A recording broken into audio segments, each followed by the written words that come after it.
வணக்கம் மக்களே, நான் சிகப்பநாடு ஆசிரியர் பேசுகிறேன். 55 வருடமாக நாங்கள் களத்தில் இருக்கோம்.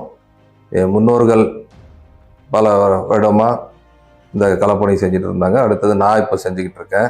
அரசியலில் உள்ள மாற்றங்கள், யார் நல்லவங்க யார் கெட்டவங்க எல்லாத்தையும் வெளிப்படையாக உடைச்சி பேசுவதா சிகப்பநாடா. இப்போ ஒரு முக்கியமான கருத்துக்கு வரேன்.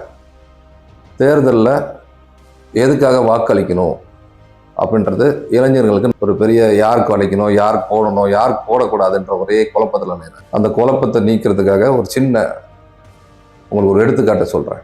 சாதாரணமாக நீங்கள் ஒரு மொபைல் ஃபோன் வாங்கணுன்னாலே 10 கடையை ரிவ்யூ பார்க்குறீங்க.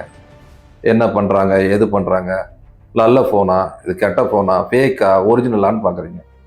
ஆனால் இன்றைக்கி உங்கள் தொகுதி மக்களை நீங்கள் சரியாக பார்க்கல. நல்ல கேண்டிடேட்டாக 5 பேர் இருப்பாங்க. எப்படியும் இந்த 5ல் யாருன்னு ஒருத்தர் உங்களால் கண்டுபிடிக்க முடியாதா?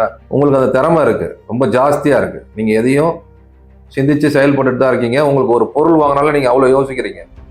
அதனால் ஒரு கேண்டிடேட் எப்படிப்பட்டவர், நல்லவரா கெட்டவரா, அவங்க மேலே வழக்கு இருக்கா இல்லையா, நல்லா பண்ணுவாங்களா, இந்த 5 வருஷத்தை அவங்க தான் உங்கள் பின்னாடி நிற்க போகிறாங்க. உங்களோட வளர்ச்சி, ஏற்றம், தாழ்வு எல்லாத்தையும் அவங்க தான் பார்க்க போகிறாங்க.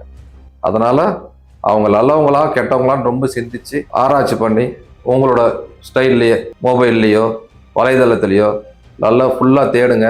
இவங்க நமக்கு சிறப்பாக இருப்பாங்களா, பாதுகாப்பாக இருப்பாங்களான்னு தெரிஞ்சுக்கிட்டு வாக்களிங்க. நம்ம ஆர்மியில் இருக்க ஒரு சோல்ஜர் எப்படி எதிராளியை தாக்கி நம்ம நாட்டை காப்பாற்றணுன்ற மாதிரி இருக்காங்கல்ல, அதே மாதிரி நீங்களும் இருக்கணும். நம்ம நாட்டை இப்போ காப்பாற்றக்கூடிய ஒரு தருணத்தில் இருக்கீங்க. நீங்கள் யங்ஸ்டர்ஸ்லாம் நீங்கள்லாம் சேர்ந்து நம்ம நாட்டுக்கு யார் எம்எல்ஏ வரணும், உன் தொகுதிக்கு யார் எம்எல்ஏ வரணும், நம்ம நாட்டுக்கு யார் சிஎம்ஆ வரணும்னு நிர்ணயிக்க போகிறது நீங்கள் தான்.